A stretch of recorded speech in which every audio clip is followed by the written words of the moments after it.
Talk. Nasib UMSK 8 daerah di Jabar akhirnya final, Kang Deddy Mulyadi beri solusi jalan tengah untuk buruh dan pengusaha.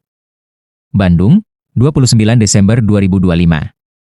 Kabar gembira datang dari Gedung Sate untuk para pekerja di Jawa Barat. Polemik panjang mengenai penetapan upah minimum sektoral kabupaten kota, atau UMSK, di 8 daerah akhirnya menemui titik terang. Dalam pertemuan rekonsiliasi final yang dipimpin langsung oleh Kang Deddy Mulyadi, pemerintah provinsi resmi menyepakati jalan tengah yang melegakan semua pihak, baik buruh, pengusaha, maupun pemerintah daerah. Inti dari pertemuan ini bukan sekadar ketok palu, tapi memastikan keadilan. Kang Deddy Mulyadi menegaskan bahwa penetapan upah tidak boleh lagi menjadi komoditas politik yang membahayakan iklim investasi, namun tetap harus menjamin kesejahteraan pekerja. Mari kita bedah hasilnya satu persatu. Pertama, Kabupaten Bekasi.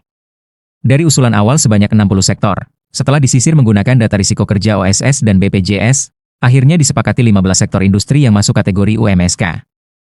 Meski pihak Apindo sempat menolak hadir, keputusan ini tetap diambil demi kepastian hukum bagi ribuan buruh di sana. Kedua, Kabupaten Purwakarta. Sempat terjadi miskomunikasi mengenai lampiran data, namun dalam forum ini semuanya diluruskan. Data lampiran sektor akhirnya disusulkan dan diterima, sehingga penetapan UMSK Purwakarta kini bisa berjalan mulus mengikuti standar daerah lain. Bergeser ke Sukabumi, dari 7 sektor yang diajukan, 1 sektor berhasil lolos verifikasi, yakni industri susu segar dan minuman. Sementara untuk Sumedang, sektor industri kabel listrik dan elektronik dipastikan masuk dalam daftar penerima upah sektoral. Ada dinamika menarik di Majalengka dan Karawang. Awalnya, banyak sektor padat karya di Majalengka yang tidak lolos kriteria risiko tinggi. Namun, Kang Deddy melihat celah keadilan pada industri sigaret kretek tangan. Meskipun secara data BPJS risikonya tercatat rendah, namun di data OSS tercatat tinggi. Mengambil kebijakan pro-rakyat, Kang Deddy memutuskan industri rokok dan sigaret di Majalengka, dan otomatis juga di Karawang, dimasukkan ke dalam penerima UMSK. Sebuah win-win solution yang disambut baik. Sayangnya, untuk Kabupaten Garut, sektor alas kaki padat karya belum bisa diakomodir karena belum memenuhi kriteria risiko keselamatan kerja tinggi sesuai regulasi PP 82. Namun, keputusan ini diterima dengan lapang dada oleh perwakilan daerah demi menjaga stabilitas industri padat karya agar tidak gulung tikar. Dalam arahannya, Kang Deddy Mulyadi menekankan poin penting. Tugas pemerintah adalah menetapkan standar jaring pengaman.